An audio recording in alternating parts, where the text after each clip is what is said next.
Casper and Dennis here for Submission Radio, here at the famous Fighters Express in Dandenong, Melbourne, Australia, standing with the UFC's undisputed lightweight champion, Khabib Nurmagomedov, all the way here in Australia, man. What made you want to come all the way to the other side of the world? My friends invite me here, Sydney and Melbourne. We make this program like a couple months ago before my last fight, and then now we're here. What's impressive is usually someone wins a belt and then they'll go and celebrate. But you went to Nigeria and you were able to help out the people there with some charity. You were able to get some projects going. Tell us a little bit about that. I feel like it's not something that people have really had a chance to speak to you about. Like when I was young, when I didn't have money, opportunity or something like this, my dream is, when I have money to help people. Now time is come, now I have everything for help people. Now is why I can't do this. And the perfect time is come after my last fight. How would you say your life has changed since becoming the UFC champion? What do you think the biggest changes are for you? 2018 was very big year for me. I win the title, I defend my title, I win in biggest fight in UFC history, and of course a lot of things change. Money is come, a lot of contract come, like attention, become famous. A lot of things change, But inside me, not like nothing changed, but I think I try to be same, I try to be same because like these opportunities when come attention, this is can change you, but I hope I'm not changing. It's a great time because obviously you're doing the world tour, you're helping people, you're meeting all your fans. Have you thought about getting back in the octagon and when you'd want to fight again? I imagine doing all of this is a lot of fun, but you also enjoy competing and thinking about, defending that title and getting back in there. Have you had much of a chance to think about it? Honestly, I don't know nothing about my comeback. We have to wait next week or end of this month, end of the January. They're gonna make decision about my future. Maybe they're gonna give me 9 months or 1 year. I don't know.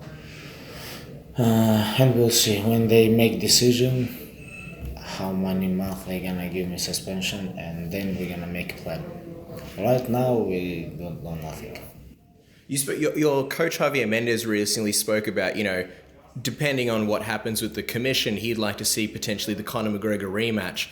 It seems like you feel like he doesn't really deserve the rematch. Is that a fair assessment, and why is that? Oh, guys, I have big team.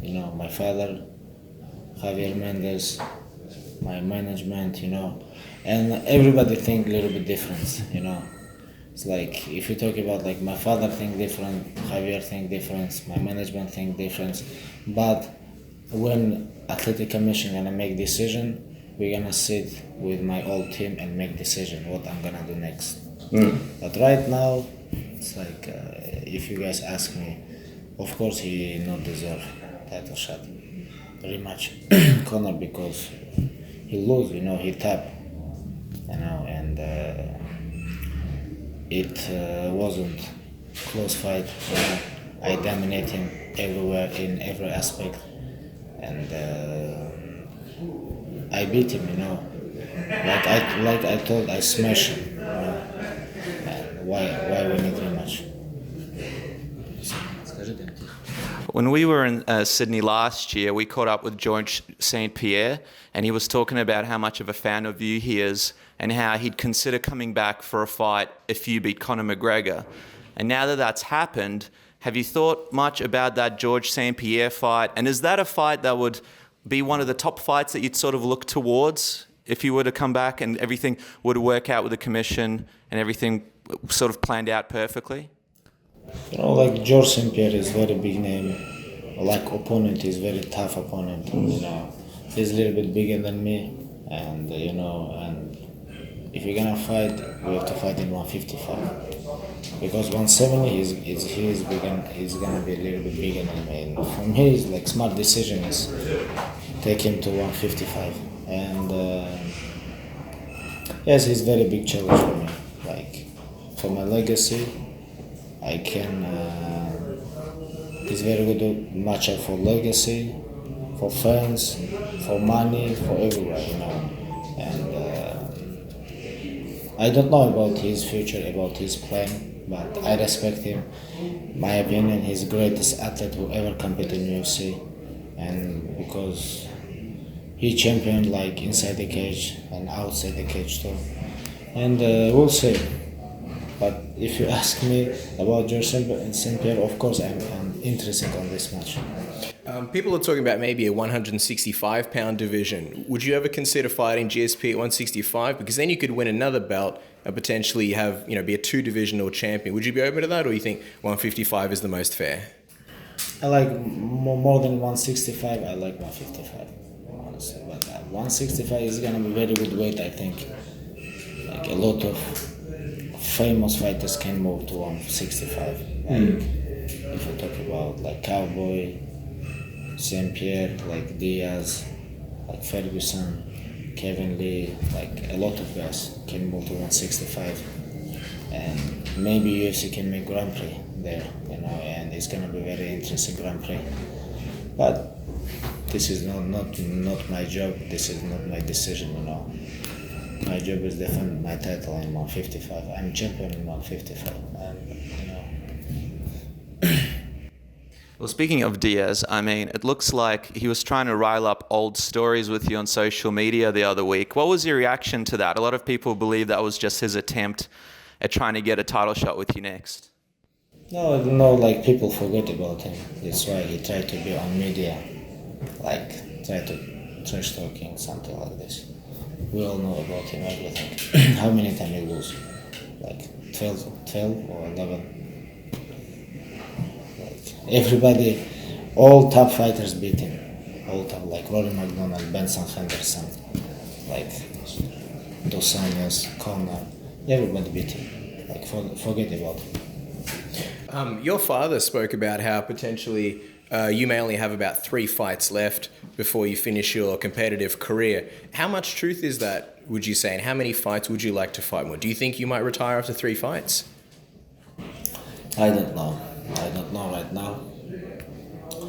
But why not maybe like St Pierre, Ferguson and Mayweather, if we beat these 3 guys, we can retire and become greatest athlete of all time. It's interesting because you've got St Pierre, obviously UFC champion, Ferguson, phenomenal fighter, but then Mayweather, he's not an MMA fighter. Why would it be so important to have Mayweather in there? And what did you think about his last fight for Ryzen? Did you watch that? Like because he's old now.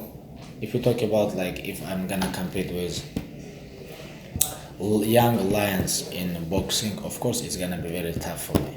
Like even if you talk about Canelo or Golovkin, these guys are real guys, But Mayweather is now old, 41, 42 years old, But he a very big name. We can take very big fish. Why not? Because a lot of people understand like about age, about when you did in competition, like this. They think, oh, Mayweather and that's it, or Conor and that's it. They don't know what's the inside. We can take everything what he have, all his 50 and all. We can take this because he's too old, too small, and it's gonna be a smart decision for my future, like for legacy, for money, for fans, for like everywhere.